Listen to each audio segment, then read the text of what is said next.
Bonjour à tous et bienvenue sur cette nouvelle vidéo qui va être consacrée au gambit dame décliné. Et donc on va voir aussi quelques pièges, je vais vous montrer ça.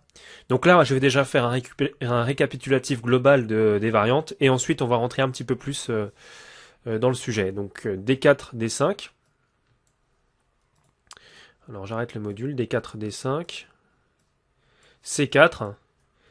Et donc là, je vais vous présenter déjà C5, qui est la défense symétrique ou attaque autrichienne. Donc effectivement, les deux pions sont attaqués. Les pions C4 et D4 et les deux pions noirs également. Donc c'est une défense symétrique vu qu'on voit que la position est symétrique. Après C4, il y a la possibilité de jouer C6, ce qui serait une défense slave. Cavalier C6 serait possible également, ce serait la variante Chigorin. E5 serait également possible, hein, ça serait le contre-gambit albin, on l'a déjà vu en vidéo. Fou F5 serait également possible, ça serait la défense balte. Cavalier F6 évidemment, serait possible, c'est l'ouverture Marshall, mais cette ouverture n'est plus jouée, car elle est considérée comme inférieure. Vous allez voir pourquoi après. Et puis il y a enfin la E6, hein, la défense semi-slave, avec éventuellement plus tard la possibilité de pousser en C6. Donc voilà, j'ai fait les présentations. Maintenant, on va voir un petit peu plus en détail ce qui peut se passer. Donc, voilà. Alors, D4, D5, C4, E6, cavalier C3. Donc là, dans cette partie-là de la vidéo, je vais vous présenter toutes les ouvertures gambit dame décliné où les noirs ne jouent pas cavalier F6 en troisième coup. Donc on va voir par exemple la défense semi-slave ici avec C6. Et on va voir cavalier F3 par exemple. Alors E4 n'est pas bon. E4 est à éviter à cause de D prend E4, cavalier prend E4, fou B4 échec, fou D2 puisque sur cavalier C3 il y a l'excellent coup C5 hein, avec une grosse pression sur le pion D4 et on ne sait pas trop quoi en faire. Donc fou D2 est certainement meilleur. Mais après, dame prend D4, fou prend B4, dame prend E4 échec, fou E2, on voit que les noirs ont une excellente position, dame prend G2 peut être joué, et donc la position noire est excellente, tout simplement. Voilà pourquoi il faut éviter à tout prix de jouer E4, et dans cette position, cavalier F3 est effectivement un peu mieux. Donc on a D prend C4 aussi, qui est la variante de Not Boom, donc qui est jouable aussi avec peut-être E4 après. Vous verrez ça dans une position à peu près similaire tout à l'heure. Donc après cavalier F3, effectivement, il y a cavalier F6 également. Donc protège D5 et contrôle la case E4, qui est donc une bonne variante aussi pour les noirs. Donc on va revenir un peu en arrière. À part C6, il y a tout de suite fou B4. La variante Berg, le petit inconvénient de fou B4, c'est qu'après dame A4 échec, il y a cavalier C6, cavalier F3, et en fait, on va devoir stopper le pion C avec les noirs à l'aide du cavalier, hein, parce que là, il n'y a pas un pion qui peut se mettre en face, donc c'est quand même un petit peu litigieux, je trouve, que le cavalier C6 ait ce rôle. On va voir un petit peu plus en arrière. À part la variante Berg, on a la variante fou E7 qui est très intéressante puisqu'elle est considérée simplement comme la meilleure variante, la variante la plus précise. C'est la variante à la Tortsev, pardon. Donc elle est considérée comme plus précise que cavalier F6, hein, c'est pour ça que je vous la montre, elle est vraiment très importante cette variante. Puisque fou E7 en fait, vous allez voir, a un avantage. Donc C prend D5 est possible. E prend. Fou F4, C6, E3 ou Dame C2, Dame C2 est possible, E3 également. Fou F5, donc Dame C2 c'était simplement pour empêcher le fou noir de venir en F5. Comme là on joue E3, on permet donc au fou noir de s'installer en F5 et de bénéficier d'une bonne diagonale. Mais G4 peut être joué, pour essayer de contester justement cette diagonale du fou. Donc ça, c'est une variante qui est possible également. On va revenir un petit peu en arrière. Donc, C prend D5, fou F4, cavalier. On va essayer avec cavalier F3. On va voir que cavalier F3, cavalier F6 et fou G5. Et là, c'est quand même relativement intéressant, puisqu'on constate que en fait on a transposé, c'est-à-dire que le fou est en G5, mais le fou est déjà en E7. Par conséquent, il a déjà son rôle défensif, hein, il retire le clouage du cavalier F6, hein, et il protège en cas de prise, le fou peut reprendre. Donc voilà pour cette variante-ci. Et donc là, on va rentrer un peu plus dans les variantes avec cavalier F6. Donc je vous les mets tout de suite. Voilà. Donc là, ça va être un petit peu plus complet. Il va falloir être un petit peu plus concentré. Donc D4, D5, C4, E6, cavalier C3 et cavalier F6. Maintenant, on va jouer toutes les variantes avec cavalier F6. Donc il n'y a pas fou G5. On va voir fou G5 en premier. On va voir fou E7, cavalier F3. Et alors là, on est dans la défense. Comment dire attendez, parce que du coup, qu'est-ce que je voulais vous montrer là-dessus? Cavalier BD7, Cambridge Springs, mais là je voulais vous montrer avec fou E7 pour qu'on revienne sur la variante comme précédemment. Cavalier F3. Donc là, il y a deux variantes principales. Il y a H6. Moi, personnellement, sur la Tartakover, je pense que H6, c'est la meilleure option. Si les blancs s'entêtent et jouent fou H4, pour moi, on est mieux avec les noirs, puisqu'il y a petit roc, E3 et B6, et on va pouvoir jouer le fou en B7, jouer C5. Bref, on a vraiment une position très intéressante ici.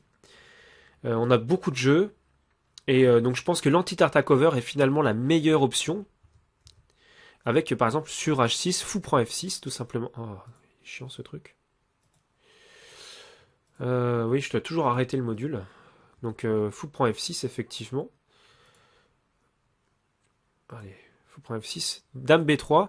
Je vais vous montrer la puissance d'annulation de cette variante Tartakover avec les noirs au travers d'une partie qui s'est jouée en 2011 au tournoi des candidats et qui a opposé Grischuk à Gelfand. Et on va voir qu'en fait, avec les noirs, on va réussir très facilement à retirer tout le jeu des blancs. Alors dame B3, pour faire pression sur le pion D5, eh bien on prend tout simplement, dame prend, petit roc, G3, on peut même donner le pion B5, vous allez voir, après on va pouvoir prendre la colonne avec la tour. Dame prend B5, cavalier D7, fou G2, C5, petit roc, hein, il faut que les blancs mettent leur roi à l'abri le plus vite possible dans cette variante. Tour B8, le cavalier D7 protège, dame A4, A5, D prend C5, sur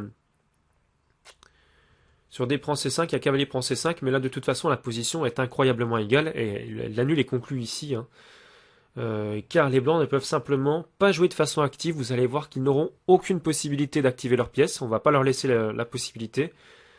Cavalier prend C5, dame C2, ça c'est la suite qui aurait pu se dérouler, dame B6, pression sur B2, tour B1 pour protéger, fou A6, pression sur E2, on voit que le fou A6 permet à la tour F de venir en C8, vous allez voir que c'est très important, tour FD1 pour prendre la colonne ouverte, mais tour C8, et c'est incroyable, mais avec les blancs, regardez comme on a du mal à bouger ces pièces. H3 par exemple, pour venir faire cavalier H2 et cavalier G4, hein, faire pression sur le fou F6 qui est bien situé sur cette diagonale A1, H8, A4, pour jouer A3, cavalier H2, H5, fou F3 aurait pu être joué pour venir prendre le pion et ensuite venir faire cavalier G4, puisque H5 c'est simplement joué dans le but d'empêcher ou de retarder cavalier G4, mais dame B4, et vous allez voir que les noirs vont trouver simplement une contre-attaque, et qui va leur permettre en fait d'empêcher simplement les blancs d'avoir du jeu, et les blancs vont être obligés, vous allez voir, de sacrifier du matériel pour faire nul. Fou prend H5, A3, cavalier G4, pion prend en B2, on voit que la menace c'est clairement dame prend C3 ou fou prend C3, donc cavalier prend F6, pion prend F6, mais là, les noirs ont beaucoup de menaces, hein, on le voit. Ils menacent par exemple cavalier A4, ils menacent de gagner donc la pièce. On voit pas vraiment comment défendre avec les blancs, puisque ici tout simplement les deux tours sont trop bien placés et le pion en B2 crée de sérieuses menaces. Donc, fou prend F7, roi prend F7 et l'annule par répétition de coups après dame F7, dame H7 échec, roi F8, dame H8, etc. Et la nulle sera évidente. Donc c'est une variante où les blancs peuvent forcer la nulle, mais où les noirs trouvent vraiment une forte activité pour leur pièce, et surtout, ils empêchent les blancs de créer le moindre jeu. Ce qui est quand même assez incroyable dans cette ouverture. Donc je vais revenir un petit peu en arrière, et on va voir. Donc ici, il y a plusieurs variantes. On avait vu fou G5, cavalier BD7, E3 est possible, C6, cavalier F3, dame A4, dame A5, pardon, cavalier D2. Et là, ça va être très sympathique. Fou B4, dame C2, petit roc. Et il ne faut surtout pas jouer fou D3. Ce serait le piège ultime, puisque sur fou D3, il y a pion prend C4, le fou en D3 est attaqué, et le fou en G5 également. Donc, bien tout simplement, les blancs perdent une pièce, et s'ils essaient de se sauver par fou prend F6, il y a C prend D3 intermédiaire, la dame est attaquée, dame reprend forcé, cavalier prend F6, et tout simplement les noirs ont une pièce de plus. Donc voilà pour le piège, assez marrant. Et on va voir C prend D5, ça va être le piège de l'éléphant cette fois-ci, vous allez voir. Donc comme quoi, il y a quand même pas mal de variantes qui gagnent pour les noirs. Pion prend, et si cavalier prend, pensant que le cavalier F6 est cloué, eh bien ce serait une erreur, puisqu'après cavalier prend, fou prend dame certes, mais fou B4 échec. Et regardez comme c'est vicieux, le roi blanc ne peut pas se sauver, donc on est obligé de sacrifier la dame avec les blancs. Et après dame D2, fou prend roi prend D8, et bien simplement, si on fait le compte, les noirs ont une pièce de plus en finale. Donc c'est complètement gagnant. Donc voilà pour la défense Cambridge Springs, dans laquelle se situe ce fameux piège de l'éléphant. Donc, alors, fou G5, on a tout vu dessus. On va voir maintenant sur cavalier F3, fou B4, fou G5, pion prend, E4. Alors là, c'est le système Ragozine viennois, dans la défense Ragozine. Alors les pions et pièces blanches occupent les cases centrales. On voit que D4, E4 et les cavaliers donnent bien sur le centre. Le fou en G5 fait pression sur le cavalier F6 qui est cloué, donc par conséquent minimise son impact sur le centre. Cela dit, eh bien, on constate quand même que dans cette position, il y a une petite faiblesse puisque les noirs ont un demi-centre et on voit que le pion en D4 ne peut pas être soutenu par un homologue en C3. Par conséquent, la petite compensation pour les noirs, pour le fort centre des blancs, c'est simplement la faiblesse de la structure de pion blanche. Donc voilà pour le système Ragozine. Alors, cavalier F3, on va voir C prend D, qui est la variante d'échange. Fou G5, C6, dame C2 pour empêcher fou et F5 évidemment. Et le thème stratégique des blancs va être l'attaque de minorité. Est-ce que vous avez déjà entendu parler de cette attaque de minorité? Souvent dans cette configuration avec D4, et puis quand le pion est en C6 et l'autre en D5, on peut jouer B4 puis B5. C'est une attaque de minorité donc sur l'aile dame, mais en fait il y a aussi une possibilité d'attaque centrale ici. Donc je vous montrerai deux vidéos sur deux parties commentées, l'une avec l'attaque de minorité et l'une avec l'excellent Magnus Carlsen qui va obtenir une attaque centrale absolument magistrale, vraiment incroyable cette partie. Vous allez voir, je vais la mettre aujourd'hui sur YouTube et c'est absolument incroyable ce qu'arrive à faire Magnus Carlsen. Donc on va revenir un petit peu en arrière. Alors C prend D5, on a tout vu je crois, dame C2, voilà. Est-ce qu'on avait tout vu avec cavalier F3? La défense Ragozine, oui, on avait tout vu. Je vais revenir alors en arrière. Et il me semble qu'on avait tout vu avec fou G5. Donc fou E7, on avait vu. Hein. Cavalier F3. Petit roc, est jouable. Hein. E3. Alors là, il y a H6 ou cavalier BD7. Et là, vous voyez qu'on retombe un petit peu dans la variante que je vous disais tout à l'heure avec l'idée que les blancs puissent prendre, mais ici ils vont jouer plutôt fou H4. Cavalier E4 va être joué, fou prend E7, dame prend E7. C'est une défense solide, vraiment solide, pour les noirs, dans la défense Tartakover, parce que simplement ils ont, c'est vrai, un cavalier E4 qui est embêtant pour les blancs. Ils ont le pion D5 qui est pas trop mal, on va dire. Bien évidemment, il n'y a pas de menace de prise en D5, hein, puisque de toute façon, il y aurait cavalier prend intermédiaire, donc il n'y aurait pas de souci de ce côté-là. Ouais, c'est très solide pour les noirs ici, hein. Alors, est-ce que je peux vous montrer autre chose? Je vais vous montrer la défense orthodoxe. Donc ça, c'était la défense de Lasker, avec la défense de Lasker, oui, avec le petit roc.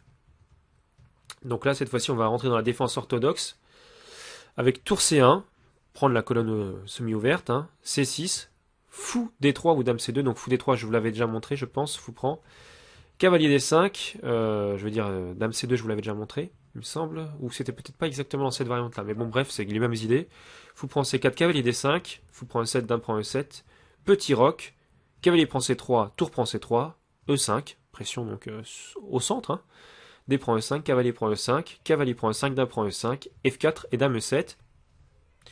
Ma foi, une position assez solide pour les noirs. On voit que la tour pourra venir en D8, que le fou peut bouger assez librement et que la colonne semi-ouverte C est relativement bien protégée puisque le pion est en C6 et qu'il est soutenu par son homologue en B7. Donc là, on voit pas vraiment comment les blancs peuvent simplement prendre l'avantage. Il y a simplement une position relativement équilibrée. Je vais voir quand même l'analyse du module ici, parce que c'est vrai que c'est des positions quand même assez complexes. L'ordinateur me dit un petit avantage blanc. Moi, je considère que c'est relativement égal. Bon, il y a, moi, je vois tout de suite au niveau positionnellement un petit avantage pour les noirs quand même, puisqu'ils ont la majorité de pions sur l'aile dame et que les rois ont roqué, ont fait petit roc. Hein. Donc voilà, je pense que de ce côté-là déjà c'est pas trop mal. Alors c'est vrai que l'ordinateur propose comme coup F5 pour empêcher, comment dire, les noirs de sortir librement leur fou en C8. Donc F5, c'est vrai que ça peut être intéressant. Coup d'ordinateur, donc quand même toujours à prendre avec un peu de recul, mais effectivement ça peut être tenté. En tout cas, je trouve qu'il y a quand même du jeu des deux côtés ici et que c'est relativement égal. Donc je pense qu'on a à peu près tout vu là-dessus. Alors je vais vous montrer maintenant un gambit. Donc j'arrête le module et on va lancer le gambit avec donc c'est le piège de Rubinstein. Hein. Donc on va voir comment ça se joue. D4, D5, cavalier F3, cavalier F6, C4, E6, fou G5, cavalier BD7. Donc jusque là défense orthodoxe, hein, gambit dame décliné, mais on voit pas spécialement de choses extraordinaires. Fou E7, hein, c'est un peu comme dans la défense Tartakover. Cavalier C3, petit roc, tour C1, tour E8. Jusque là c'est à peu près normal. Dame C2, A6, C prend D, E prend D, pardon. Fou D3, donc avec la pression effectivement sur H7. C6, on voit que ça bouche la colonne et ça protège le pion en D5. Petit roc, cavalier E4, c'est là que ça va arriver, vous allez voir, fou F4, F5. Et là, c'est une grossière erreur, F5. Vous allez comprendre pourquoi. Et en fait, il y a un piège qui gagne la dame pour les blancs. Il faut toujours avoir ça à l'esprit. Ces petits sacrifices comme ça qui peuvent avoir l'air de rien, mais qui finalement gagnent. Cavalier prend D5, C prend D5 et fou C7 et la dame est perdue. Alors il y a une autre façon de jouer, on perd la qualité, c'est après cavalier prend, c'est de jouer tout simplement dans cette position fou D6, donc le fou est protégé par le cavalier E4, mais dame B3 est très fort, hein. On voit que la menace c'est clairement la découverte ici. Donc fou prend F4, cavalier F6 échec, roi H8, sur roi F8, il y aurait cavalier prend H7 par exemple, etc. Ça sera encore plus compliqué.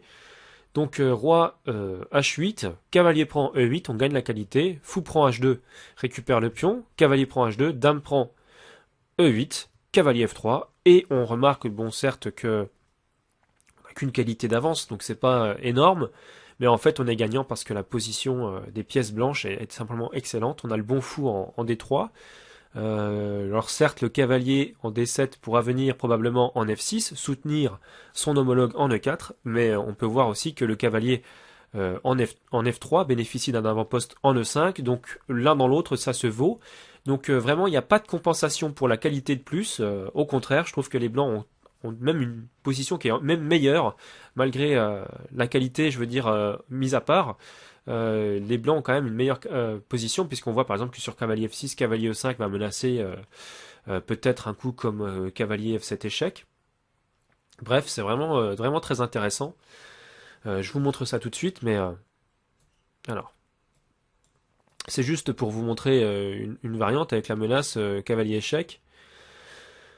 Et si par exemple les noirs ne jouent pas correctement, on peut voir tout de suite qu'il va y avoir de sérieux problèmes, puisqu'après cavalier D6 échec, fou D3 serait forcé par exemple, cavalier prend, fou prend, mais il y a cavalier échec intermédiaire, cavalier prend ou pion prend, peu importe, il y a pion prend, et les blancs ont gagné simplement une pièce, donc comme ils avaient déjà une qualité, ça fait l'équivalent d'une tour de plus.